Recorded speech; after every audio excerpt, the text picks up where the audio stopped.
আসসালামু আলাইকুম রহমতুল্লাহি ওয়া বারাকাতুহু। সম্মানিত দর্শক, বাংলাদেশের অমর কথাশিল্পী জনাব হুমায়ূন আহমেদ, মরহুম হুমায়ূন আহমেদের স্ত্রী অভিনেত্রী শাওন নানা কারণে আলোচিত, অনেকের কাছে বিতর্কিত এবং বিগত আওয়ামী লীগ সরকারের একেবারে সর্বশেষ পার্লামেন্টে সে নারী কোঠায় তিনি সংসদ সদস্য মনোনীত হয়েছিলেন। তো এটা তার জন্য প্রথম নয়, তার মা তহুরা আলী তিনিও সংসদ সদস্য ছিলেন। শাওন হঠাৎ করে এই জুলাই মাসে এসে সে একটা ফেসবুকে স্ট্যাটাস দিয়েছে। স্ট্যাটাসটির ভাষা সঙ্গত কারণে সাংকেতিক। তিনি সিডিআই বলে জুলাই সিডিআই বলে ব্যঙ্গ করার চেষ্টা করেছেন। এখন এই যে সিডিআই শব্দটি, এটি যে শাওন বলেছে নট লাইক দ্যাট, বা এটি যে আপনি যদি সিডিআই বলেন হুন্ডা সিডিআই বা অমুক অমুক, এই কথাগুলো আমরা জানি, কিন্তু এই যে জুলাইয়ের সঙ্গে যখন সিডিআই শব্দটি শাওন ব্যবহার করলেন, এটা নতুন কোনো শব্দ নয়। বহু মানুষ অহরহ গত ১-১.৫ বছর ধরে এই কথাগুলো বলছে।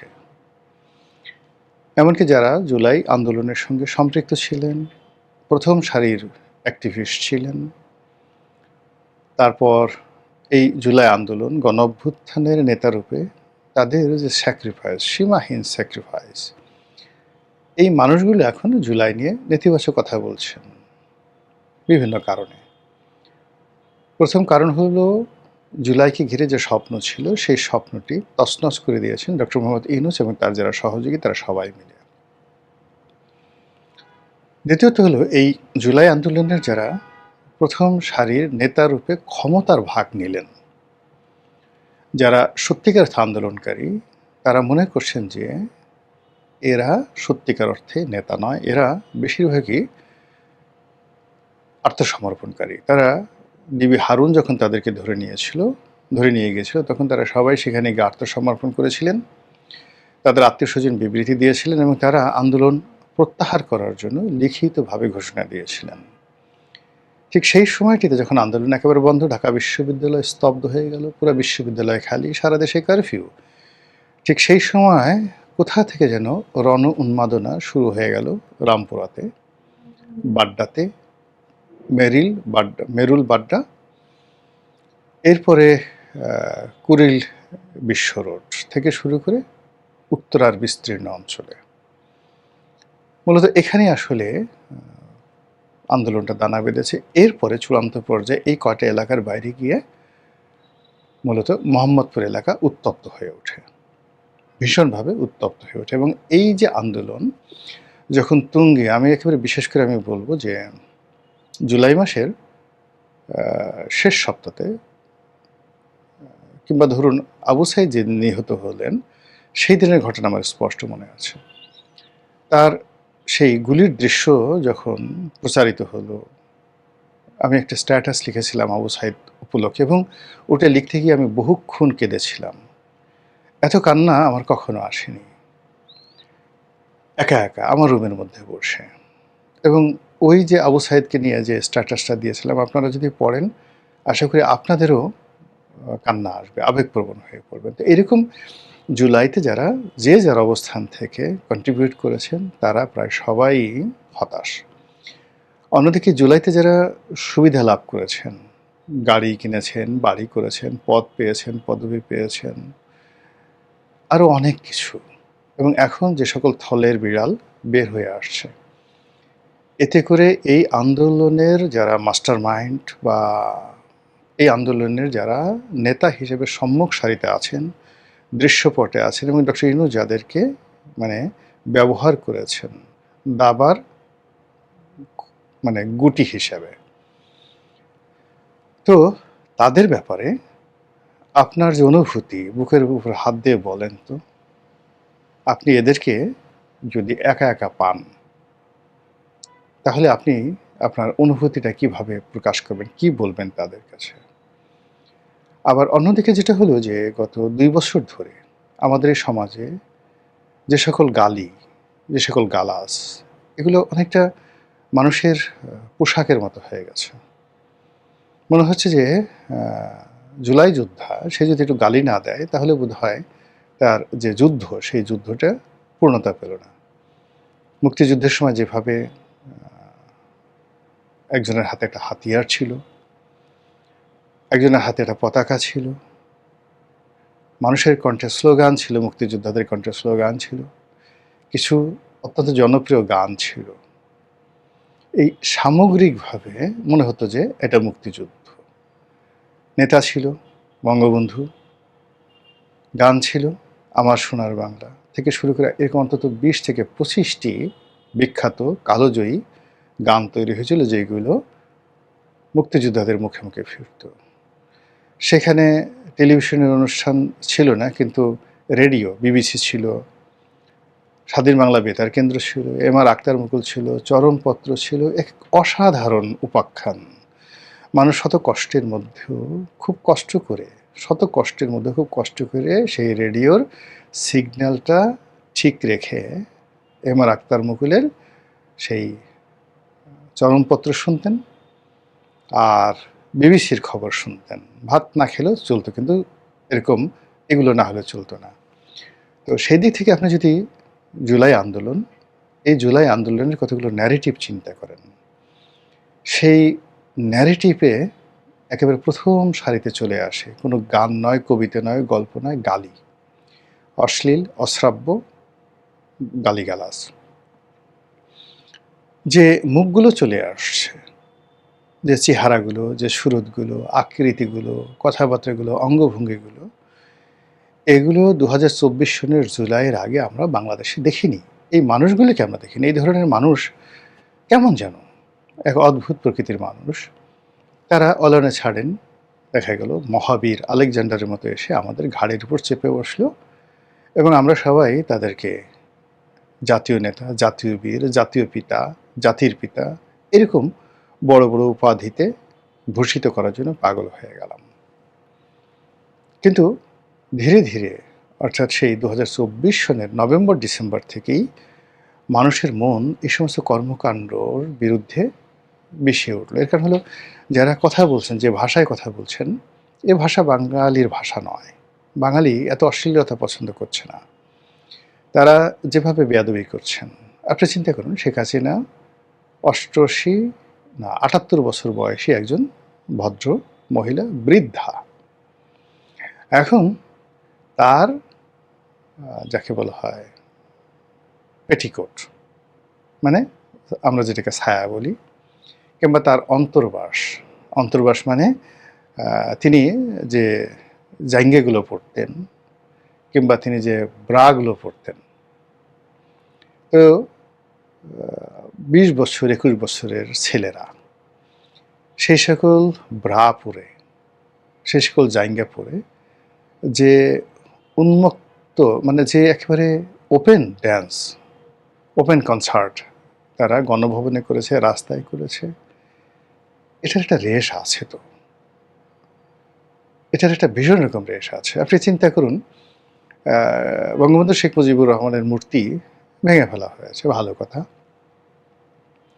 লেনিনের মূর্তিও তো রাশিয়াতে ভাঙা হয়েছে, স্ট্যালিনের মূর্তি ভাঙা হয়েছে।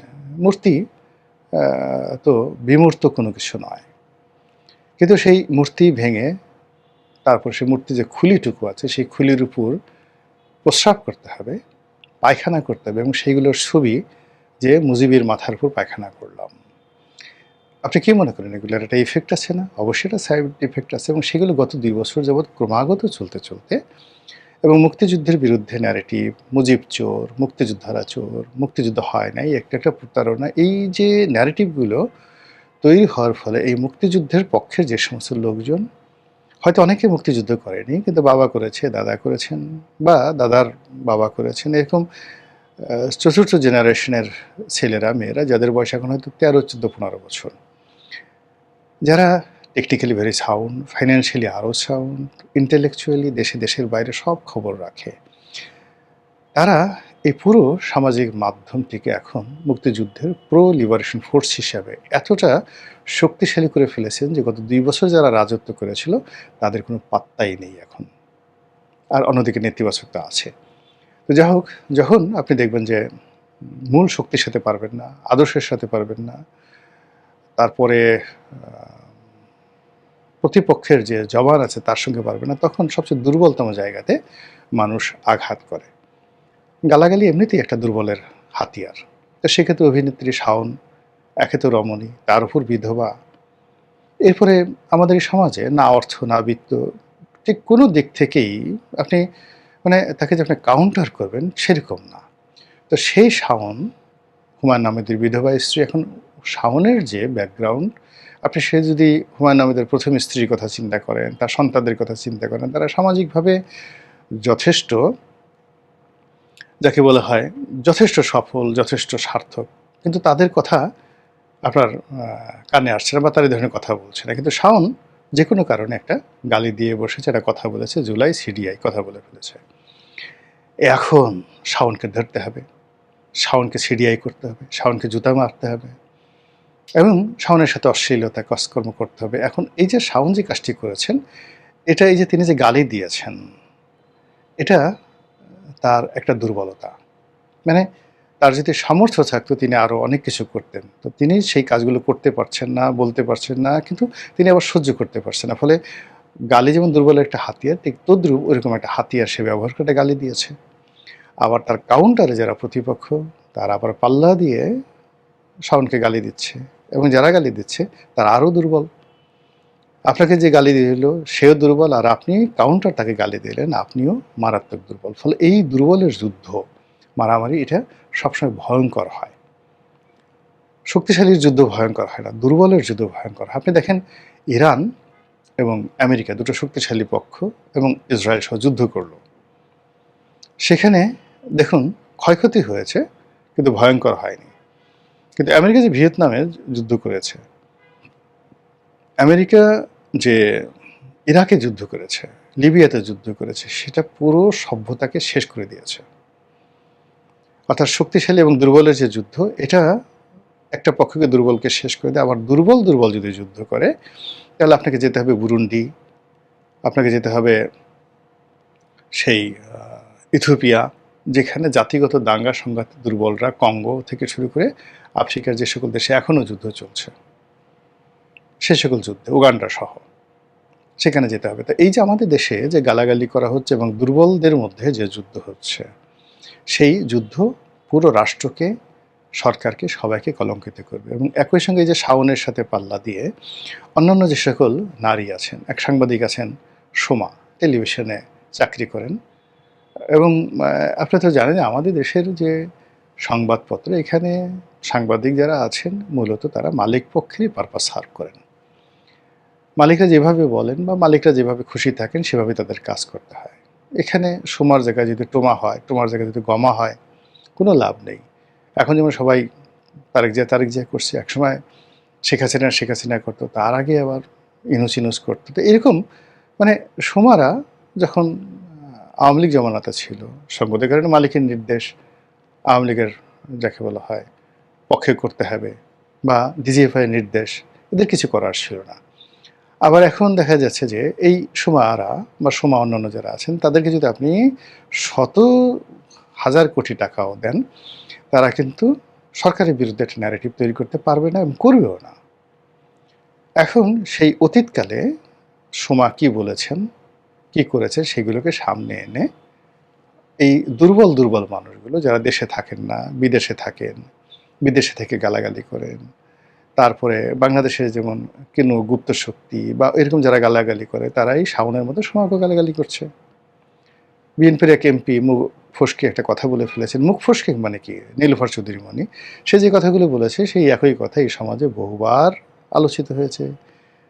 এটা একটা ম্যাটিকুলাস ডিজাইনের আন্দোলন, এখানে স্নাইপার রাইফেল ব্যবহৃত হয়েছে, এখানে সেই সরকার গঠন থেকে শুরু করে আজকের দিন পর্যন্ত সেনাবাহিনীর গুরুত্বপূর্ণ ভূমিকা পালন আছে, সেনাবাহিনীর তত্ত্বাবধানে শেখ হাসিনা দেশের বাইরে থেকে গেছে। এই কথাগুলো কে না বলেছে বলেন তো? এই কথাগুলো যখনই মনি বলল, মুহূর্তের মধ্যে ওই যে নারী, সেই সমাজ যেভাবে নারী, তারপর শাওন যেভাবে নারী, মনিও একই নারী, এবং এর সঙ্গে সঙ্গে অন্যান্য যে সকল নারীরা এই যাকে বলে এই একটা চ্যানেলের মধ্যে জড়িয়ে পড়েছেন, যারা সোমার পক্ষে কথা বলছেন, শাওনের পক্ষে কথা বলছেন, তাদেরকেও এরকম সাইবার বুলিংয়ের শিকার হতে হচ্ছে।